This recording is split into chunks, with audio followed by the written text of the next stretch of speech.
Dan tema yang ingin saya angkat pada saat ini yaitu adalah Who Am I? Kenapa saya angkat pertama kali? Karena menurut saya aku itu sangat penting di zaman saat ini.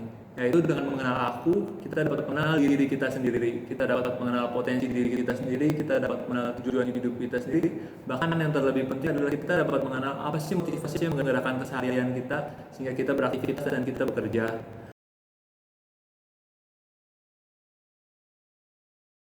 Ketika berbicara tentang UMI atau siapakah saya, berarti kita harus mencari tahu siapa sih sebetulnya yang menciptakan kita. Kenapa? Karena kita tahu setiap produk itu diciptakan pasti ada tujuannya oleh sang pencipta.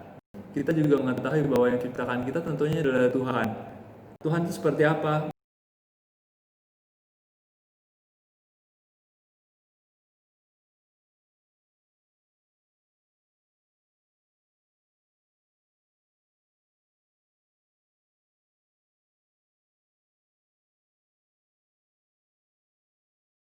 Dan uniknya Allah di sini itu bukan Allah yang bersifat sendirian.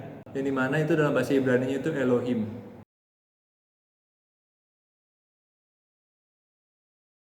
Itu ada Allah Bapa, ada Allah Putra, dan Allah Roh Kudus. Mereka bertiga sias kata untuk menciptakan kita. Itulah keunikan kita.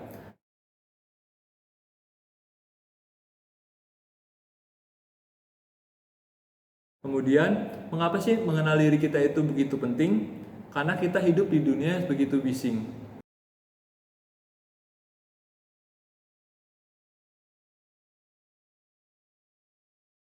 Akhirnya, apa yang terjadi?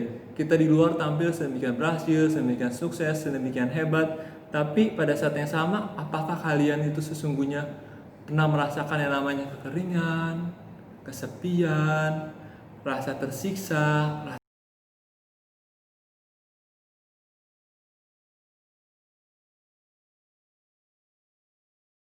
Mengapa itu semua terjadi? Itu semua terjadi karena kita mengejar apa yang orang lain ingin lakukan dan kita memakai standar orang lain. Tapi kan itu semua ada dua standar sebetulnya. Itu standar namanya standar dunia dan standar Tuhan. Apa sih yang membedakan standar dunia dengan standar Tuhan? Standar dunia cenderung menciptakan sesuatu itu seperti pabrik. Di mana pabrik itu ketika menciptakan sesuatu cenderung hampir 100% sama. Tapi kalian lihat, apa yang disebut dengan standar Tuhan? Kamu adalah kamu bukan dia, dan dia pun bukan kamu, karena kamu adalah kamu.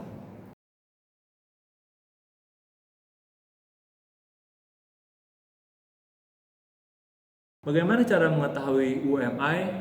Pertama, kita harus melakukan bertanya kepada Tuhan sang pemilik kita. Saya ambil analogi adalah contoh sebuah bola.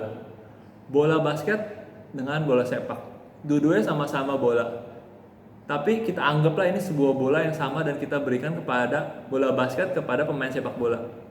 Apakah dia bisa bermain bola sepak dengan bola basket?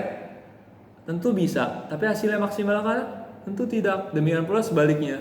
Ketika bola sepak diberikan oleh pemain basket, tentu ketika mereka dribble, hasil dribble kurang oke, hasil shootnya pun akan kurang maksimal, dan lain sebagainya. Kenapa hal itu terjadi? Karena mereka digunakan bukan sebagaimana mestinya, tapi mereka digunakan secara dipaksakan. Seperti itu.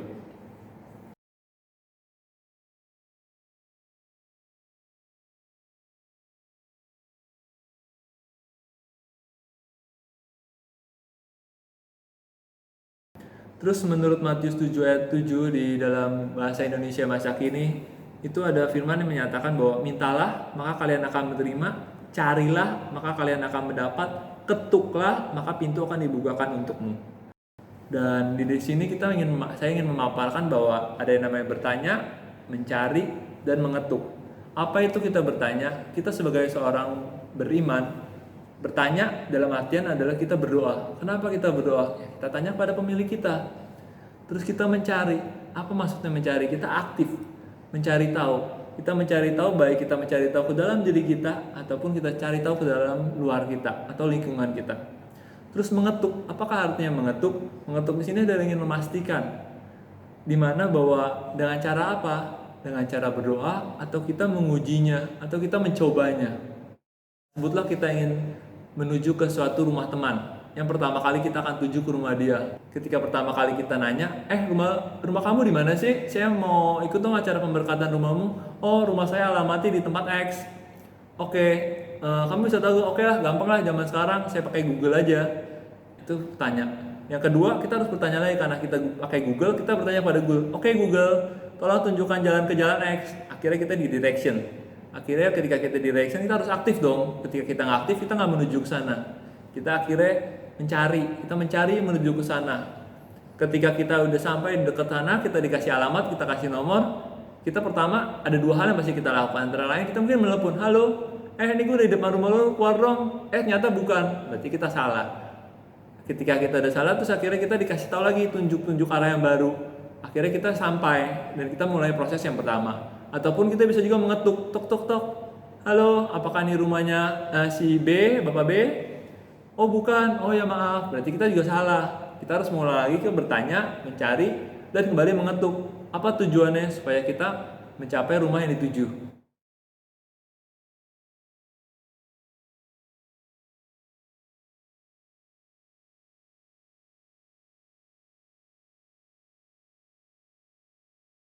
Caranya bagaimana? Ahlinya ya tentu aja ke para psikolog. Kenapa? Karena di zaman saat ini banyak sekali penelitian-penelitian mutakhir dan sehingga akan mempermudah dengan teknik-teknik penggalian yang dilakukan oleh mereka. Terus cara berikutnya adalah dengan bertanya kepada lingkungan luar kita. Siapa itu lingkungan luar kita? Ada orang tua, ada teman, ada sahabat, pemimpin yang kita seganin, pemimpin rohani, dan lain sebagainya. Apa yang akan kita gali dari mereka? Yaitu bertanya tentang apa sih kelebihan kita, apa kekurangan kita, apa keunikan kita, dan apa segala kemampuan-kemampuan kita. Hal berikutnya yang kita lakukan yaitu adalah mencari ke dalam diri kita sendiri dengan cara merenung. Apa perenungan yang kita lakukan? Di sana kita merenungkan apa sih motivasi kita yang menggerakkan aktivitas kita sehari-hari. Apa sih kekhawatiran kita yang mengekang kita sehingga kita mau maju, takut, mau mundur, juga ragu, dan juga tentang apa pencapaian yang sudah kita pernah capai. Hal berikutnya itu adalah dalam membaca buku.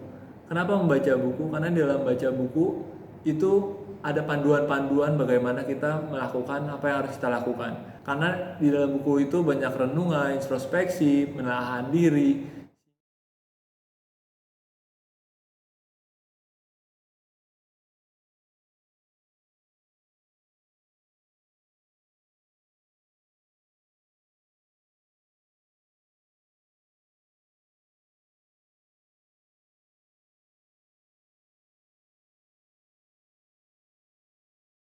Oke, itu saja dari saya. Terima kasih.